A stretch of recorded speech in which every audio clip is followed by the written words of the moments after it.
The Talking Animal Farm. Chapter 1, The Mysterious Farm. Once upon a time, in the quiet countryside, there was a village called Greenfield. It was known for its lush green fields and kind-hearted people. But on the outskirts of the village, hidden behind a tall grove of trees, lay an old farm that everyone called the Talking Animal Farm. No one ever visited it, as it was said that strange things happened there, things too extraordinary to believe. Max, a curious 12-year-old boy, was new to the village. His parents had recently moved from the city to start a small bakery. Max wasn't too thrilled about leaving his friends behind, but the villagers were kind, and he soon found himself enjoying his new life in the peaceful countryside. One evening, as Max walked along the edge of the village, his curiosity got the better of him. The farm, which people whispered about but never visited, stood in the distance. Max had heard wild stories from his classmates as rumors that the animals on the farm could talk. But Max, being a logical boy, didn't believe in such things. "I'll just take a quick look," he muttered to himself as he walked closer to the farm. The moment Max stepped through the old wooden gate, he felt a strange sense of calm. The air was cooler, and the trees seemed taller, casting long shadows across the dirt path. The farm was eerily quiet, save for the occasional rustle of leaves. Max walked cautiously toward the barn, its red paint faded and peeling. As he approached, he heard a voice. "Who goes there?" it asked sternly. Max froze in his tracks. "You broken bar, hello?" he stammered, looking around for the source of the voice. "Who's talking?" "To your left, lad," the voice responded. Max turned slowly and, to his astonishment, found himself face to face with a large brown horse. I must be dreaming," Max muttered, rubbing his eyes. "No, you're not," the horse said. "My name's Henry. I'm the head of this farm.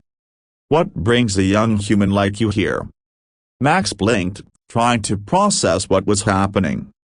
"Why, you can talk," he finally managed to say. "Of course I can," Henry replied with a flick of his tail. "All the animals here can. But you shouldn't be so surprised. This is, after all, the Talking Animal Farm." Max's heart raced. It was true. The animals here really could talk. He glanced around, suddenly noticing the other animals: cows, chickens, sheep, and even a few pigs watching him curiously. "What a broken bar, what is this place?" Max asked, still in disbelief. Henry chuckled. "It's a farm, as you can see. But it's also our home, our society. We've lived here peacefully for generations, away from the eyes of humans. But since you're here now, we might as well introduce you to everyone." Chapter 2, The Society of the Farm. Henry led Max toward the center of the farm, where the animals had gathered. Max couldn't help but feel a sense of wonder as he looked around. It wasn't just the fact that the animals could talk, it was the way they interacted with each other.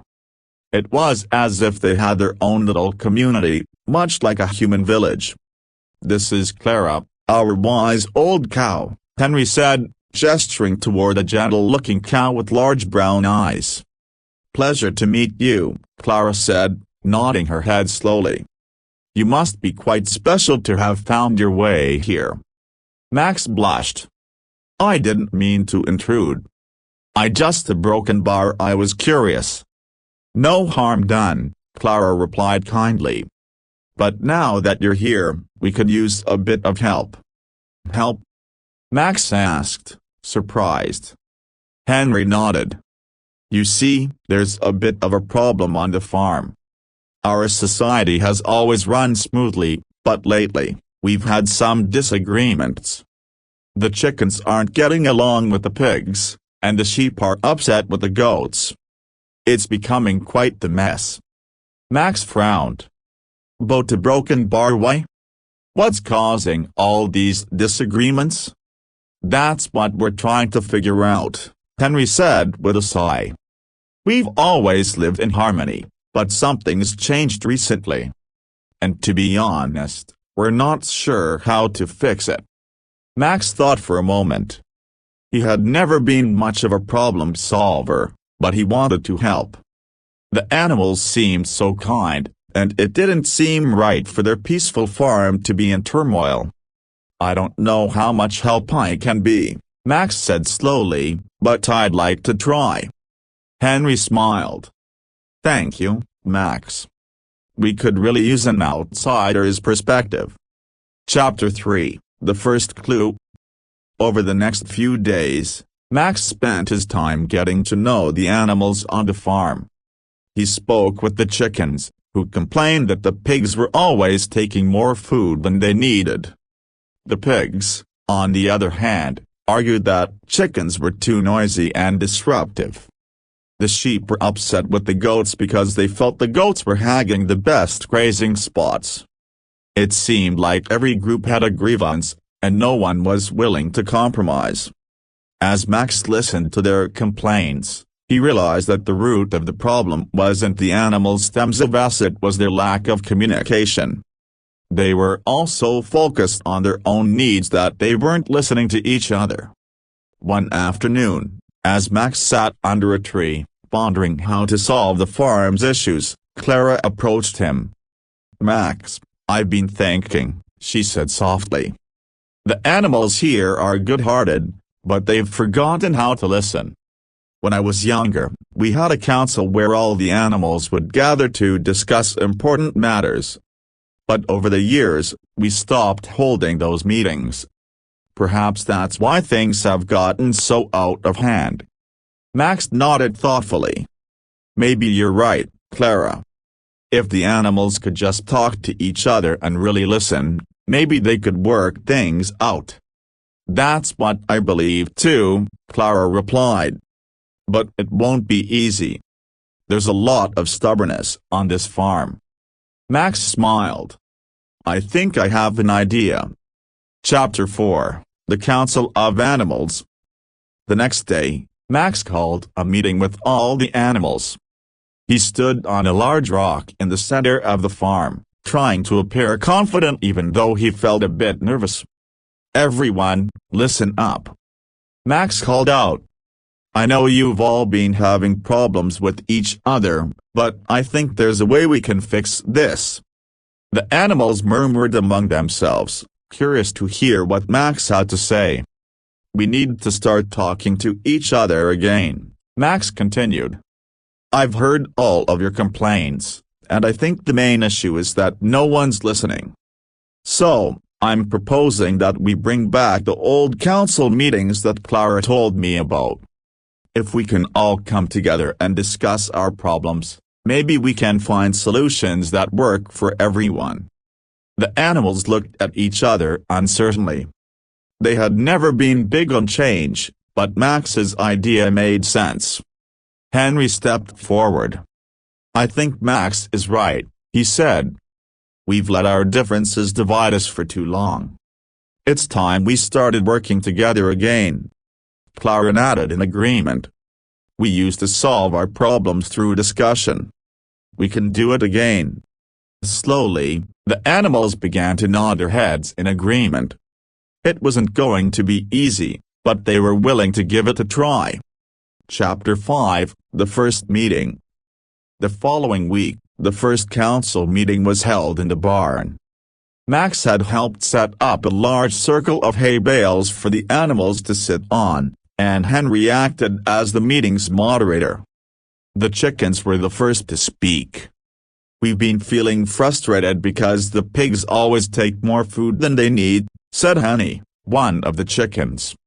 It's not fair. The pigs grunted in protest. That's not true. One of the pigs named Wilbur said.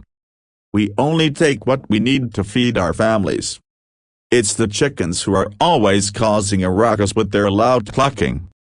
Max watched as the animals began to argue, but then Henry stepped in. "Let's all take a deep breath and listen to each other," he said calmly.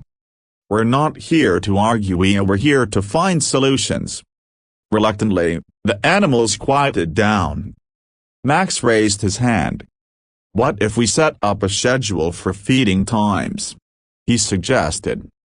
"That way, the pigs and the chickens can take turns getting their food, and no one feels like they're missing out." The animals considered this idea. It seemed like a fair compromise. "I suppose that could work," Henny said slowly. "We'd be willing to give it a try," Wilbur agreed. With that, the first problem was resolved. The meeting continued, with each group airing their grievances and working together to find solutions.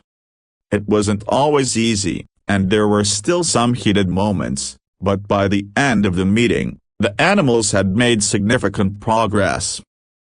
Chapter 6, A New Beginning. Over the next few weeks, the council meetings became a regular occurrence. The animals learned how to communicate better, and the farm slowly returned to its peaceful state.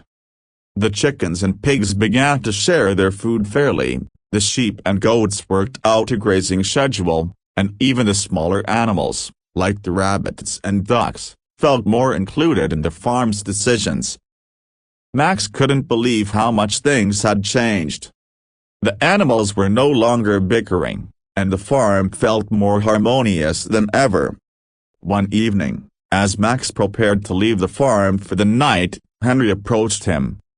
"You've done something truly remarkable here, Max," Henry said, his eyes filled with gratitude. "You helped us remember what it means to work together and listen to each other.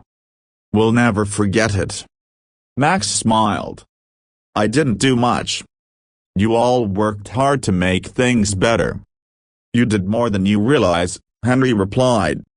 "You brought us back together. For that, we'll always be grateful." As Max walked home, he felt a sense of pride and accomplishment. He had come to the Talking Animal Farm out of curiosity, but he had left with new friends and a valuable lesson about the power of communication and cooperation. Chapter 7, The Moral of the Story. The Talking Animal Farm had returned to its former glory, and Max knew that it would continue to thrive as long as the animals remembered the importance of working together. The moral of the story was clear: communication and understanding are the keys to solving problems, whether you're a human or an animal. Max had learned that even the most stubborn disagreements could be resolved with patience, empathy, and a willingness to listen. And that was a lesson he would carry with him for the rest of his life. As he lay in bed that night, Max smiled to himself. He had come to the countryside looking for adventure, and he had found it in the most unexpected place, a farm where animals could talk, and where a young boy had helped make a difference.